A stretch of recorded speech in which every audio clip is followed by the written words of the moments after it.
guys, what's up? My name is Chloe and this is my first YouTube video ever, as promised. A lot of you guys have been asking when am I going to put my first video up, and I've been kind of on a social media break, so I didn't really know, but it is currently 6:30. I am all ready to get online. I just got to move a couple things around in my room and I'm good to go. And I just thought that I would go ahead and get this video done and out of the way. So I'm really not going to, for lack of a better term, pussyfoot around about this. This is something that you guys have been asking me about for a very long time.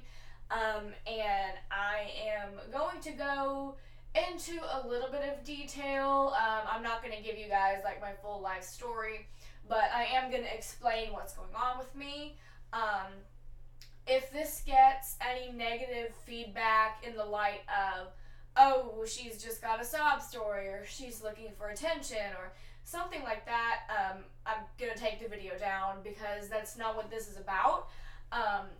This is about me being honest with you guys and being straight up with you guys about some of the things that go on with me, which directly involves some of you.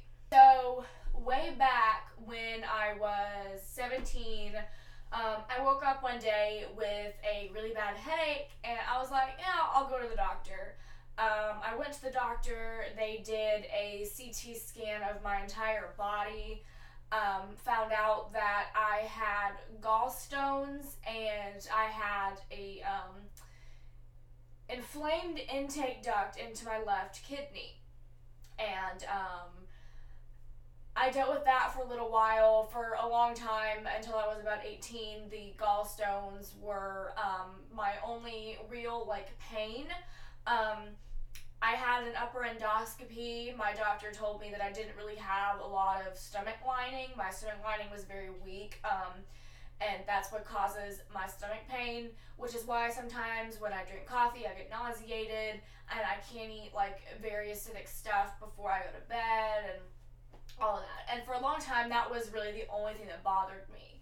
But when I turned 18, I kind of went wild and had multiple partners, and I didn't have an STD. I've never had an STD in my life, thank God.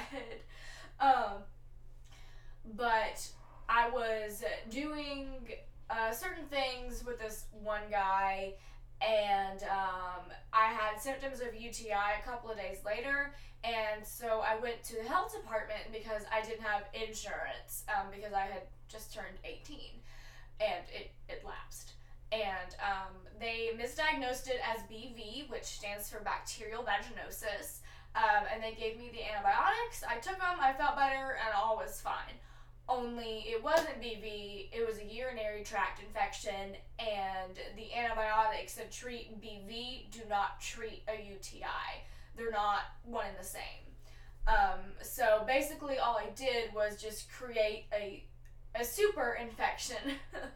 And I didn't have insurance. I couldn't get back to the doctor, so I just was taking random antibiotics. Some of them were expired, some of them weren't mine. I was just doing anything that I could do to get rid of it because I couldn't go to the doctor.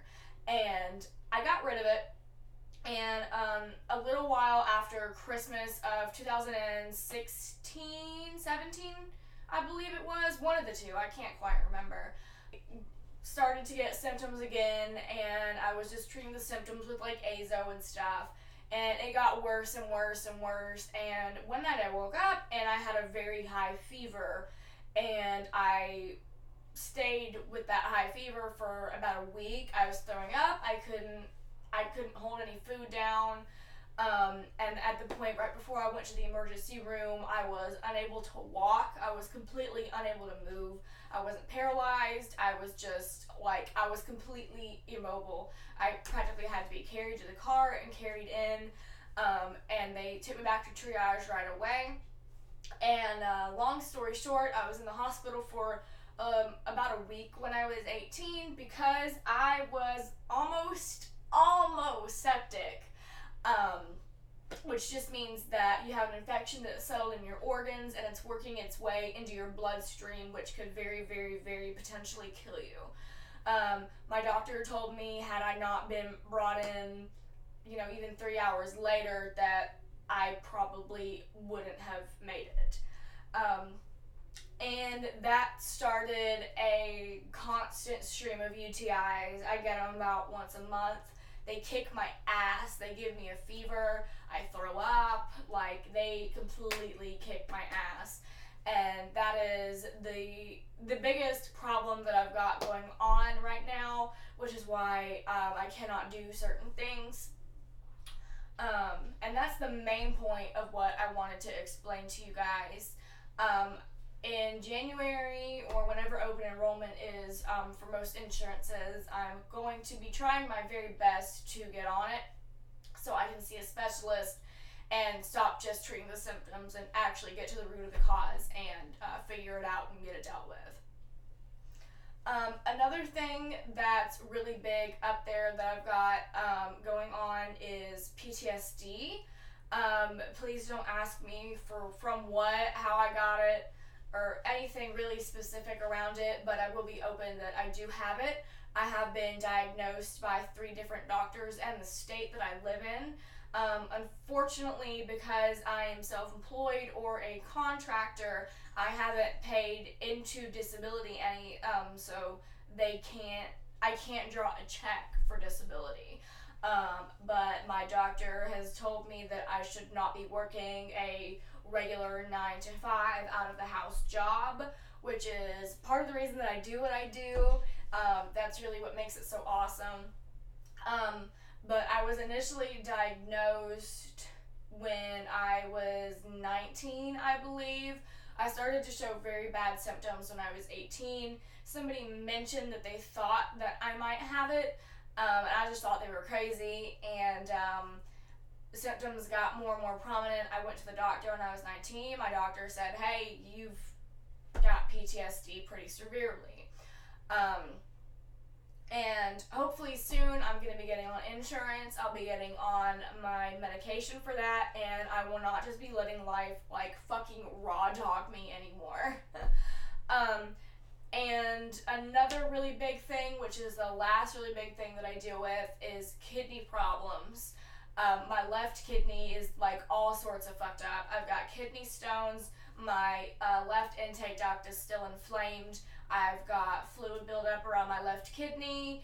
The blood tests show that it's working at 100%, but it's always in some type of pain. I can handle kidney stones like a champ though, because I get them all the time. And the kidney pain really keeps me in bed some days. And on top of that, I've got low iron, which I supplement. I take 2 iron pills every day, and that kind of helps. But that's also why I'm so tired some days. If I forget to take my iron for a couple of days, like I'll just kind of be in a slump and it won't be good. But yeah, that's going to wrap this up. I wanted to keep it short for you guys. I don't want to have too much to edit. And it's about time for me to log online anyways. So thank you for watching my first video in its entirety. If you have watched it in its entirety, if you have skipped this part, thank you anyways. Don't forget to subscribe to me, and hopefully I'll be posting another video soon.